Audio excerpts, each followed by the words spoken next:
এদিকে কিছুক্ষণ আগে চট্টগ্রামে পৌঁছেছেন বিএনপি চেয়ারম্যান তারেক রহমান। ২০ বছরেরও বেশি সময় পর তার আগমনে উৎসবের নগরীতে রূপ নিয়েছে চট্টগ্রাম। উৎসাহ উদ্দীপনার কমতি নেই স্থানীয় নেতাকর্মীদের মধ্যে। তার আগমন উপলক্ষে পলো গ্রাউন্ড মাঠে তৈরি করা হয়েছে বিশাল মঞ্চ। নগর জুড়ে শোভা পাচ্ছে বিলবোর্ড আর ব্যানার। পাশাপাশি দলের চেয়ারম্যানকে বরণ করতে বেশ কিছুদিন ধরেই মিছিল, মিটিং সহ নানান কর্মসূচি পালন করছেন স্থানীয় নেতাকর্মীরা। দলের বাইরেও বিপুল সংখ্যক সাধারণ মানুষ এই জনসভায় যোগ দেবেন বলে জানিয়েছেন বিএনপি নেতারা। চট্টগ্রাম থেকে ফেরার পথে ফেনী, কুমিল্লা সহ বেশ কয়েকটি জনসভায় বক্তব্য রাখবেন বিএনপি চেয়ারম্যান তারেক রহমান। দর্শক, এই মুহূর্তে চট্টগ্রাম শাহ আমানত আন্তর্জাতিক বিমানবন্দরে আছেন আমাদের স্পেশাল করেসপন্ডেন্ট ইমরুল হাসান। সরাসরি যুক্ত হচ্ছেন তিনি। ইমরুল, তারেক রহমানের কর্মসূচি সম্পর্কে কি খবর আছে আপনার কাছে?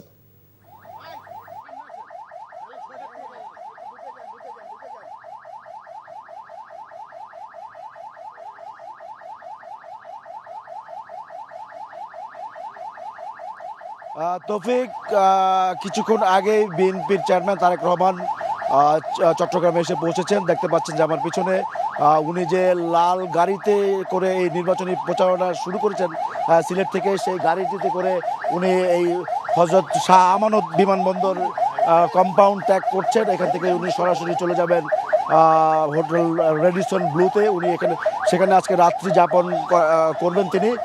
গাড়িতে দেখতে পাচ্ছেন দর্শক যে তারেক রহমান গাড়ির সামনেই বসে আছেন এবং এখানে নেতাকর্মীরা ভিড় করেছেন, তাদের অভিবাদনের উনি জবাব দিচ্ছেন। আমরা দেখতে পাচ্ছি যে বিএনপির স্থায়ী কমিটির সদস্য আমির খসরু মাহমুদ চৌধুরী এবং চট্টগ্রাম সিটি কর্পোরেশনের মেয়র শাহাদাত হোসেন সহ চট্টগ্রামে যে নেতৃবৃন্দ রয়েছেন তারাও এই গাড়িটিতেই রয়েছেন।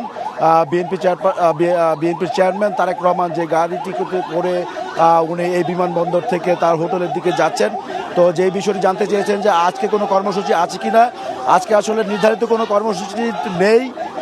তবে আমরা অনানুষ্ঠানিকভাবে যেটি শুনেছি যে চট্টগ্রাম মহানগরীর নেতাদের সাথে একটি অনানুষ্ঠানিক বৈঠক হতে পারে, সেটি রেডিসন হোটেলেই হবে। আগামীকাল তার একটি ব্যস্ত সূচি রয়েছে। 4টি জেলায় 6টি সমাবেশ উনি করবেন, যেটি শুরু হবে চট্টগ্রামের পোলো গ্রাউন্ড মাঠ থেকে। তবে তার আগে সকাল 9:30টায় আরও একটি নির্ধারিত কর্মসূচি রয়েছে, যেটি তরুণদের সাথে একটি পলিসি ডায়ালগ। সেখানে বিএনপির যে ভাবনা কৃষি, কর্মসংস্থান সহ নারীর ক্ষমতায়ন সহ বিভিন্ন বিষয়ে বিএনপির যে ভাবনা নিয়ে তাদের সাথে মত বিনিময় করবেন এবং তরুণ যুবকদের উনি মতামত শুনবেন। এরপরে আসলে সেই প্রোগ্রাম শেষে বেলা 11টায় তার প্রথম কর্মসূচি পোলো গ্রাউন্ড মাঠে, প্রথম জনসভা, নির্বাচনী জনসভা এই চট্টগ্রামে। যেটি বলছিলেন যে দীর্ঘদিন পরে উনি চট্টগ্রামে এসেছেন। 2005 সালের 6ই মে সর্বশেষ চট্টগ্রামে তিনি এসেছেন। এবার আসলেন নির্বাচনী প্রচারণায়, দলকে নেতৃত্ব দিচ্ছেন এবারে উনি নির্বাচনে। তো 4টি জেলা যে সমাবেশের উল্লেখ করলাম, চট্টগ্রামের পরে উনি ফেনীর জনসভায় অংশ নেবেন, এরপর কুমিল্লা 3টি জনসভায় অংশ নেবেন আগামীকাল, এবং সর্বশেষ নারায়ণগঞ্জের সোনারগাঁয়ের কাঁচপুরের সমাবেশের মধ্য দিয়ে সেই আগামীকালের প্রোগ্রাম তার শেষ হবে এবং ধারণা করা হচ্ছে সেটি আসলে গভীর রাত পর্যন্ত করাতে পারে। তৌফিক।